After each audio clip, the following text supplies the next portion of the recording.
Good morning everyone. Last video lecture में previous video में हमने सर्कुलेशन स्टार्ट किया था, सर्कुलेशन के बारे में पढ़ा था, पैरामीशियम का साइक्लोसिस हमने देखा था।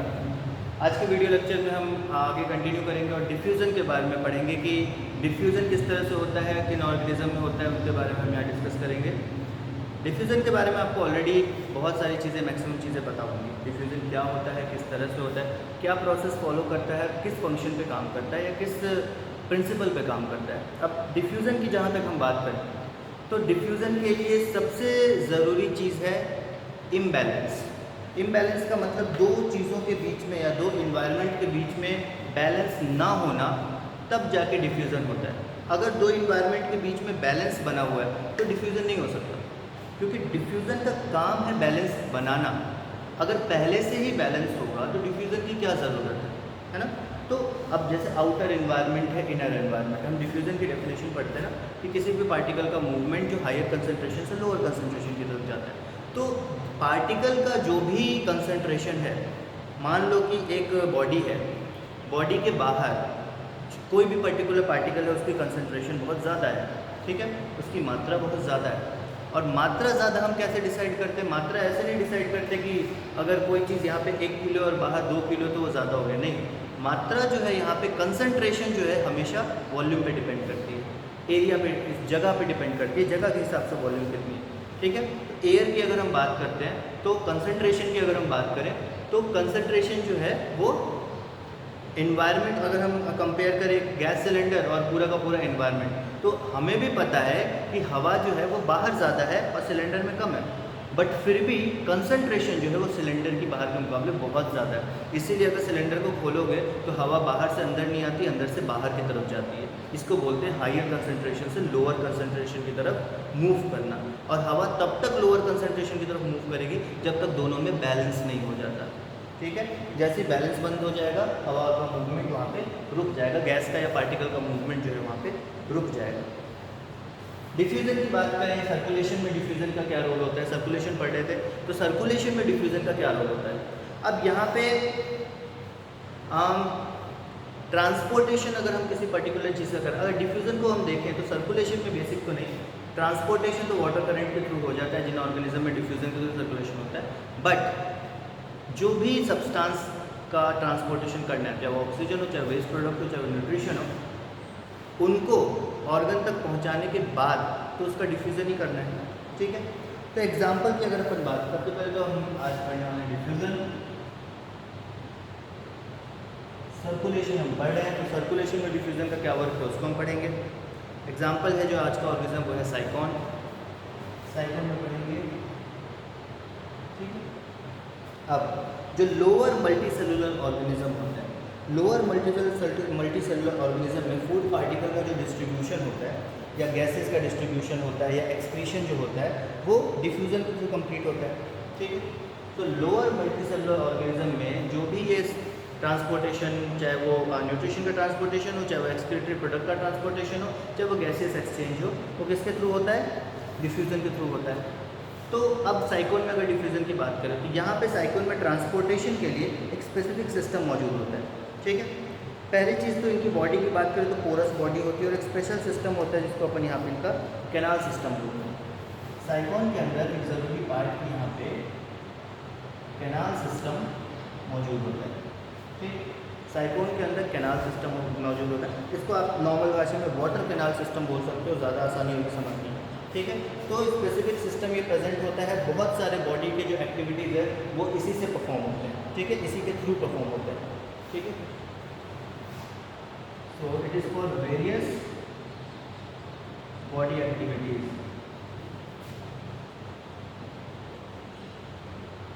वेरियस बॉडी एक्टिविटीज़ के लिए जो है ये सिस्टम काम करता रहता है, कैनाल सिस्टम। अलग अलग टाइप की बॉडी एक्टिविटीज़ जो है इससे होती रहती है। उसके आगे अगर अपन बात करें तो कैनाल सिस्टम के स्ट्रक्चर से मिलकर बना होता है। It is made up of following structures. This canal system is made up of following structure. सबसे पहली बात करें कि जो साइक्लोन की बॉडी है, ठीक है, वो क्या होती है? पोरस होती है। साइक्लोन की बॉडी जो है वो पोरस होती है। पोरस बॉडी, मतलब इसके अंदर पोर्स पाए जाते हैं।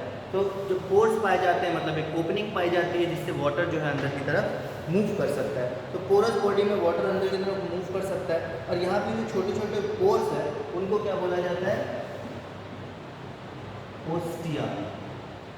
पहला क्वेश्चन जो इनके कैनाल सिस्टम का हुआ वो है ओस्टिया, ठीक है। अब ये जो पोर है ये ओपन होते हैं फिंगर लाइक कैनाल में जिसको इनकरेंट कैनाल बोलते हैं अपन, ठीक है। ये जो पोर है ये ओपन होते हैं फिंगर लाइक कैनाल में जिसको अपन इनकरेंट इनकरेंट कैनाल बोलते हैं, ठीक है। ये फिंगर लाइक स्ट्रक्चर है, ये क्या है? फिंगर लाइक, उंगलियों की तरह स्ट्रक्चर है। अब ये जो इनकरेंट कैनाल है ये जाके खोलते हैं रेडियल कैनाल में, ठीक है। रेडियल कैनाल जो होते हैं वो फ्लैजिलेटेड होते हैं, फ्लैजिला मौजूद होता है। ये जाके खोलते हैं रेडियल कैनाल में। ये रेडियल कैनाल जो होते हैं वो फ्लैजिलेटेड होते हैं, फ्लैजिला यहाँ पे मौजूद होता है। उसके बाद अगर अपन बात करें, ये जो रेडियल कैनाल है इनके अंदर कॉनोसाइट्स मौजूद होते हैं, इसीलिए इनको फ्लैजिलेटेड कैनाल बोलते हैं। कॉनोसाइट्स क्या होते हैं? कॉनोसाइट्स की अगर अपन बात करें फ्लैजिलेटेड सेल होते हैं, ठीक है, जो पार्टिकल्स का फिल्ट्रेशन करते हैं। तो कॉनोसाइट्स यहाँ पे मौजूद होते हैं।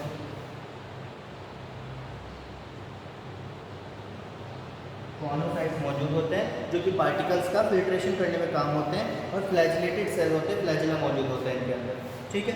उसके बाद अगर अपन बात करें ये जो रेडियल कैनाल है ये आगे चल के ओपन होते हैं एक्सकरेंट कैनाल में। ये इनकरेंट कैनाल अंदर आने के लिए, बाहर जाने के लिए ये खत्म होता है एक्सकरेंट कैनाल में। एक्सकरेंट कैनाल, ठीक है। तो ओस्टिया हो गया, ओस्टिया से इनकरेंट कैनाल आया, इनकरेंट कैनाल से रेडियल कैनाल, रेडियल कैनाल से एक्सकरेंट कैनाल, और एक्सकरेंट कैनाल से फिर क्या होगा? एक्सकरेंट कैनाल से ये जो सारा वाटर का करंट है वो बाहर की तरफ जाएगा, ठीक है। तो एक्सकरेंट कैनाल ओपन होगा स्पॉन्जोसील में, और स्पॉन्जोसील के बाद ये जो है ऑस्कुलम से बाहर चला जाएगा। एक्सकरेंट कैनाल जो है ओपन होगा स्पॉन्जोसील में और ये बाहर चला जाएगा ऑस्कुलम, ठीक है। तो ऑस्टिया, ऑस्टिया से इनकरेंट कैनाल, इनकरेंट कैनाल से रेडियल कैनाल, रेडियल कैनाल से एक्सकरेंट कैनाल, एक्सकरेंट कैनाल से स्पॉन्जोसील, स्पॉन्जोसील से ऑस्कुलम, और ऑस्कुलम से क्या होगा? बाहर की तरफ वाटर जो है चला जाएगा, ठीक है। अब यहाँ पे अगर अपन बात करें क्या क्या अपन ने देखा, ये जो पूरा प्रोसेस है ये तो पाथवे हो गया सर्कुलेशन का, ये जो है ये सर्कुलेशन का पाथवे हो गया। इसी पाथवे में वाटर करंट का मूवमेंट होता है, ठीक। यहाँ पे अगर अपन देखते हैं कि ये जो पाथवे है ये क्या है? Pathway of water current movement. Water current movement के लिए जो है ये पाथवे बना रखा है। इस पाथवे को फॉलो करके वाटर करंट अंदर आता है और बाहर की तरफ जाता है। अब ये अंदर आ रहा है और बाहर की तरफ जा रहा है, इसमें क्या है? पानी जब शरीर के अंदर आता है तो शरीर के अंदर आते समय अपने साथ साथ न्यूट्रिशन भी लेके आता है, अपने साथ साथ भोजन लेके आता है, और उसके साथ साथ गैस भी लेके आता है, मतलब ऑक्सीजन और कार्बन डाइऑक्साइड, बहुत सारे गैसेस लेके आता है। तो कंसंट्रेशन के हिसाब से गैसेस चेंज होते हैं। हम कभी कभी बोल देते हैं ऐसा कि जिस गैस की ज़रूरत होती है वो हम रख लेते हैं, जिस गैस की ज़रूरत नहीं होती वो हम दे देते हैं, जबकि ऐसा नहीं होता। गैस की ज़रूरत के हिसाब से हम अपनी ज़रूरत पूरी नहीं करते, क्वांटिटी के हिसाब से ज़रूरत पूरी करते हैं। हमारे शरीर में अगर किसी चीज़ की क्वांटिटी कम है, जाहिर सी बात है उसकी क्वांटिटी अगर बाहर ज़्यादा है तो बाहर से अंदर की तरफ आएगा। तो हम क्वांटिटी के अकॉर्डिंग चीज़ें करते हैं, नीड्स के अकॉर्डिंग। तो यहाँ पे क्या हुआ, ये जो है वाटर करंट का मूवमेंट शो कर रहा है। पानी जो है ओस्टिया से बॉडी के अंदर आया, ओस्टिया से बॉडी के अंदर आके इनकरेंट कैनाल में जो है एंटर करता है, ठीक है। यहाँ पे क्या है? Water current, water current. जाहिर सी बात है वाटर करंट में क्या है? मिनरल्स, फूड पार्टिकल्स, सारी चीज़ें। ओस्टिया से इनकरेंट कैनाल में आया, इनकरेंट कैनाल से जो है पानी रेडियल कैनाल में गया, एक्सकरेंट कैनाल में गया, स्पॉन्जोसील में गया, ऑस्कुलम में गया, और यहाँ से बाहर निकल गया। पर इस बीच में और क्या हुआ? इस बीच में यहाँ पे वाटर जब सर्कुलेट हो रहा है तो उसके साथ साथ ऑक्सीजन सर्कुलेट हो रहा है, उसके साथ साथ फूड पार्टिकल्स जो है वो सर्कुलेट हो रहे हैं, ठीक है। ये सारी चीज़ें जो हैं वो बॉडी के द्वारा एब्जॉर्ब कर ली जाती हैं। इस वाटर के अंदर जो भी इम्पोर्टेंट सामान होता है, जिसकी डेफिशिएंसी, जिसकी कमी है शरीर में, उसको एब्जॉर्ब कर लिया जाता है बॉडी के द्वारा, और जो भी एक्सक्रीटरी वेस्ट प्रोडक्ट है वो इस पानी को दे दिया जाता है, ताकि पानी जो है बाहर निकलते समय इस ऑस्कुलम की मदद से बाहर की तरफ जाए, और बाहर की तरफ जाते हुए जो भी वेस्ट प्रोडक्ट है वो बाहर कर दे और शरीर से बाहर निकाल दे। तो इस तरह से ये जो पूरा प्रोसेस है ये वर्क करता है कि कैसे यहाँ पे एक पाथवे वाटर कैनाल सिस्टम बन रखा है, एक तरह से गली बन रखी है, बहुत सारी नली बन रखी है, वहाँ से एक जगह से वाटर करंट निकल आता है, उसका फिक्स पाथवे वो उसको फॉलो करता है, अपने साथ साथ पानी लेके आता है, उस पानी में बहुत सारे मटेरियल्स लेके आता है। जैसे ही शरीर के अलग अलग हिस्सों में वो पानी पहुँचता है उन न्यूट्रिशन के साथ, बॉडी टिश्यूज़ जो बॉडी सेल्स जो हैं वो डिफ्यूज़ कर जाते हैं, उसके साथ पानी से ज़रूरी सामान जो है वो ले लिया जाता है, जिन चीज़ की डेफिशिएंसी है वो ले ली जाती है, और जो चीज़ उनके पास ज़्यादा है वो जो है वहाँ पे दे दी जाती है। ज़्यादा कार्बन डाइऑक्साइड होगा, क्यों होगा? क्योंकि मेटाबॉलिक प्रोसेस जैसे जैसे ऑर्गेनिज्म में होता रहता है, कार्बन डाइऑक्साइड बढ़ता जाता है, कार्बन डाइऑक्साइड बढ़ता है, उसको बाहर रिमूव करते जाते हैं, और इस तरह से जो है सर्कुलेशन का प्रोसेस कंप्लीट होता है डिफ्यूज़न से साइकोन्टेजियस में। बहुत सारे ऑर्गेनिज्म है जो डिफ्यूज़न जो है आपको पढ़ना है, लाइक ओवेरिया, फैसियोला, टीनिया, इनके अंदर भी डिफ्यूज़न के थ्रू जो है आपका जो सर्कुलेशन का प्रोसेस है वो कंप्लीट होता है, और मोर और लेस जो प्रोसेस है वो इसी तरह का होता है। ठीक है, ज़्यादा डिफरेंसेस आते नहीं हैं, मोर और लेस प्रोसेस जो है ऐसा ही होता है। ठीक, कुछ ऑर्गेनिज्म ऐसे हैं जो कि यहाँ पे एंडोपैरासाइट है, तो उनके अंदर थोड़ा सा डिफरेंस आ सकता है, उसको हम और स्टडी करेंगे नेक्स्ट वीडियो में। तो आज का वीडियो लेक्चर यही था, जहाँ पे हमने साइक्लोन के सर्कुलेटरी सिस्टम के बारे में पढ़ा, जहाँ पे जो कैनाल सिस्टम है उनका वो बहुत ज़्यादा हेल्पफुल होता है किसी भी पर्टिकुलर पार्टिकल को सर्कुलेट करने के लिए, एक्सक्रीट करने के लिए, और गैस के एक्सचेंज करने के लिए, और फूड पार्टिकल्स को प्रोवाइड करवाने के लिए बॉडी के पर्टिकुलर टिश्यू तक, ताकि बॉडी को एनर्जी मिलती रहे मेटाबॉलिज्म कंप्लीट करने के लिए। नेक्स्ट वीडियो लेक्चर में हम आगे कंटिन्यू करेंगे सर्कुलेशन को, और एग्जामिनेशन की आप प्रिपरेशन करते रहिए। मुझे कभी कभार फ़ोन आते रहते हैं, बच्चे पूछते हैं कि एग्जामिनेशन होंगे नहीं होंगे, कब होंगे। सो जब तक आपको एक फ़िक्स नोटिस नहीं दिया जा रहा है एग्ज़ाम होंगे या नहीं, तब तक 90% आप यही मान के चलिए कि आपके एग्ज़ाम कंडक्ट करवाए जाएंगे। तो जब आपके एग्ज़ाम कंडक्ट होंगे तो इसलिए बेटर है कि आप रेगुलर वे में प्रैक्टिस करते रहिए, रेगुलर वे में पढ़ते रहिए, वरना एक बार में अगर आपके ऊपर प्रेशर आ जाएगा तो बहुत ज़्यादा मुश्किल हो जाएगा, बहुत दिक्कत आएगी प्रिपरेशन करने में।